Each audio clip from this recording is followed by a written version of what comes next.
When one countdown ends, another begins.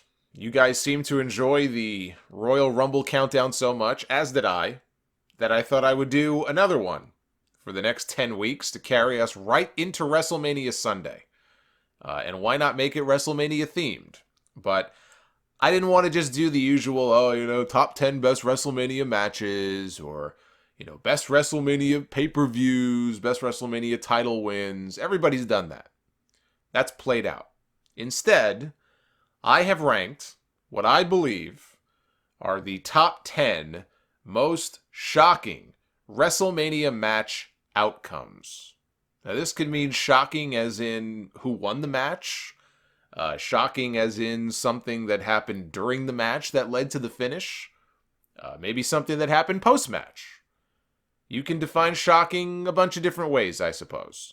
But this is a ranked list that I've put together, and this week we are going to kick things off with number 10 in the countdown. Ravishing Rick Rude defeats the Ultimate Warrior to win the Intercontinental Championship at WrestleMania V. Warrior won the title at SummerSlam the year before. He beat the Honky Tonk Man in 30 seconds. 14-month run for the Honky Tonk Man. As the IC champ, it took 30 seconds for it to come to an end. Rude challenged the Warrior to a super pose down at the Royal Rumble in 1989, which was used to set up their match at WrestleMania, as it turned out. So they have this super pose down, and Bobby Heenan's in there. He's rubbing baby oil on Rick Rude, and he's posing, and the Warrior, of course, just looks completely ridiculous. He's just jacked to the gills. And Rude is all cut up, too. I mean, you can tell. His waist was like 2 inches. This guy looked like he was chiseled out of granite, but the Warrior was just in a completely different league. And so Warrior outposes him. It was, fan reaction. Based on fan reaction, the fans, of course, are cheering the Warrior. They're booing Rude. And so Rude assaults him with a workout bar. Actually, what happened first, let me backtrack here.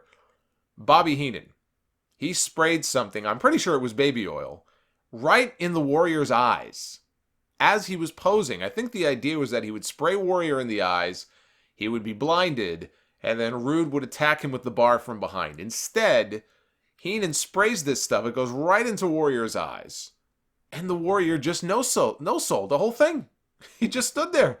He had this shit sprayed right in his eyes. He just kept posing until Rude waffled him right over the back of the head with this warm-up bar. And anyway, fast forward, he's choking him out with it. He leaves the Warrior laying. Of course, the Warrior ended up powering back to his feet and running like a maniac to the back.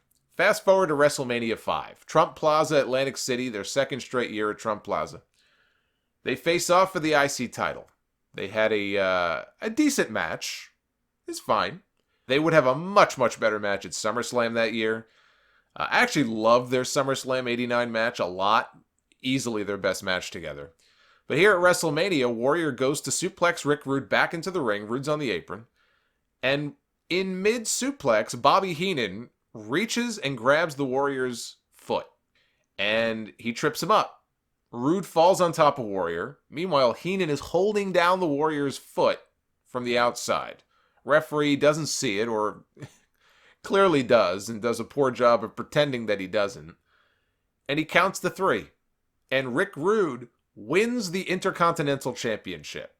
This was a huge upset at the time. I would dare say even shocking to a young fan like myself. Because the Warrior just did not lose on television. That just didn't happen. He had never lost before on TV, let alone by pinfall. He may have had count-out losses. I know he had a bunch of count-out losses at house shows and stuff. I can tell you, though, again, as a kid at the time, this was a shocking outcome. Warrior beat up Bobby Heenan when the match was over. He went to give him a gorilla press slam. He botched it, one of many times I'm sure that Warrior hurt Heenan. It's no wonder that Heenan hated Warrior's guts so much. Then again, this is the same Ultimate Warrior who once reveled in the fact that Bobby Heenan had cancer. Because Bobby Heenan said mean things about him, so he celebrated the fact that the cancer was eating away at his body. Fuck the Warrior. It's worth noting that the Warrior suffered his first pinfall loss, on or off television, to Rick Rude. Just not on this show. His first pinfall loss actually dates all the way back to a match that he and Rude had in December of 1987, December 28th to be exact. It was at a house show in Richmond, Virginia. There was a pinfall loss, and after that, Warrior suffered 2 more pinfall losses off TV before this WrestleMania. Actually, I can't even say off TV. That's not true. The first one that was technically televised, although it wasn't in this country, was a pinfall loss in Italy that did air, I believe, on Italian television. And that was to Andre the Giant. And the other one was in a match, non-televised, to Dino Bravo in Montreal. Both of which I believe came in 88, I want to say. And that one, the loss to Dino Bravo, was with the assistance Bravo had from holding the rope. But the loss to Andre was just straight up, fair and square. Pin right by the ropes. Andre just sat on him. Which is funny, because Andre held onto the ropes, which technically should be a rope break, but it's Andre, so what are you going to do? And he sat on him, and he pinned him. You can find the clip on YouTube. It's rare. It's the only known footage of it anywhere.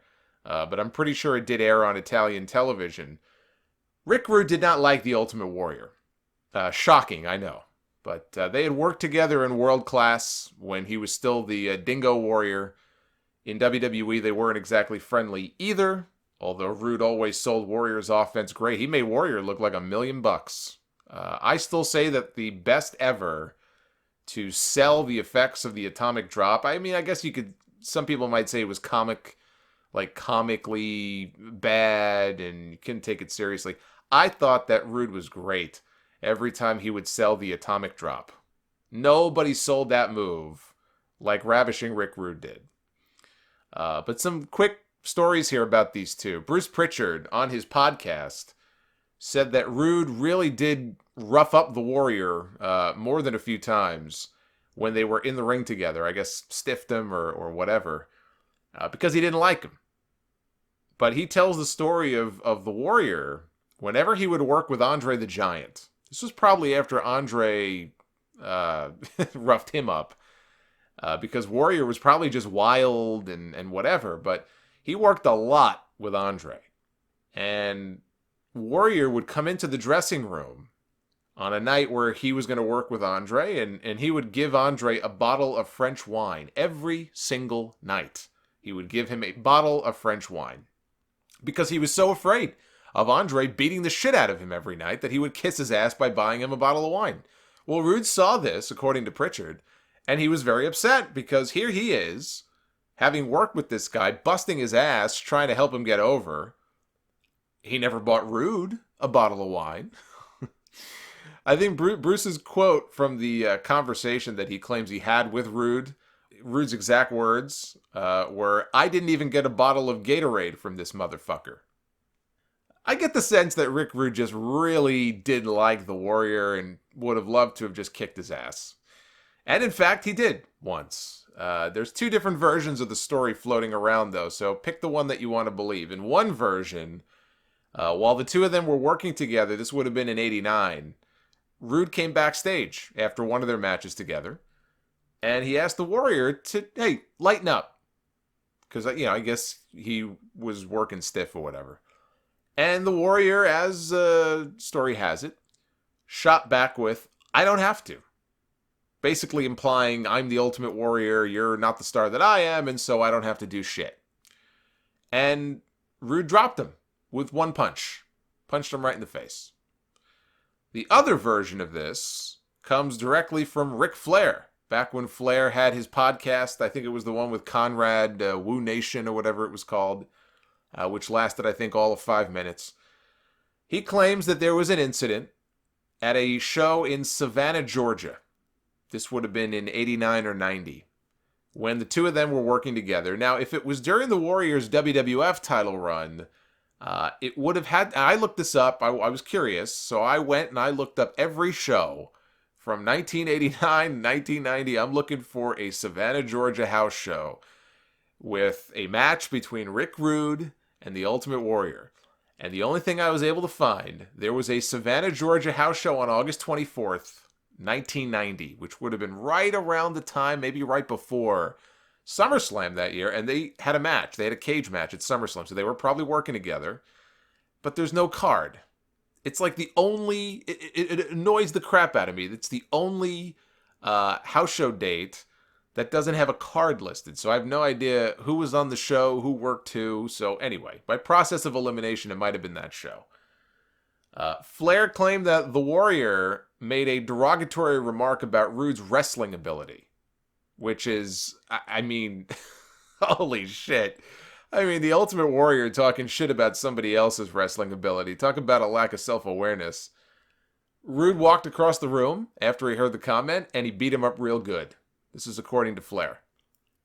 Now, Flair wasn't in WWE at the time. Obviously, he was told this secondhand, but that's Flair's version of events as it was explained to him. So, depending on who or what you believe, Rude either dropped the Warrior with one punch, or he beat him up pretty badly in some sort of extended beatdown. Believe what you will. The point is, Rick Rude was no fan of the Ultimate Warrior. They did, as I said, work together in '90 again for the WWF title. They had a cage match at SummerSlam that year. A few months later, Rude was gone from the company. He had a money dispute with Vince McMahon. I think he was out hurt. He had a neck injury. They were still promoting his name on the advertising for some of the live events. He got smart to it. He felt that he should get a piece of, I guess, the gate. He should get paid something for it. Because back then, if you didn't work, you didn't get paid.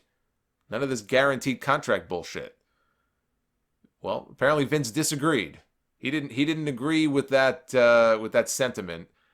And that was the end of Rick Rude in the WWF, at least the first time. Now, at the time, Rude was feuding with the Big Boss Man. This is when Bobby Heenan was making fun of the Boss Man's mother on television and calling her all sorts of names. And so in the middle of this, Rude leaves. And it's interesting to think about if the plan for WrestleMania 7, let's just say, if the plan had been Rick Rude against the Big Boss Man, which it probably was, who faces Mr. Perfect then at WrestleMania for the IC title? Turned out to be the Boss Man.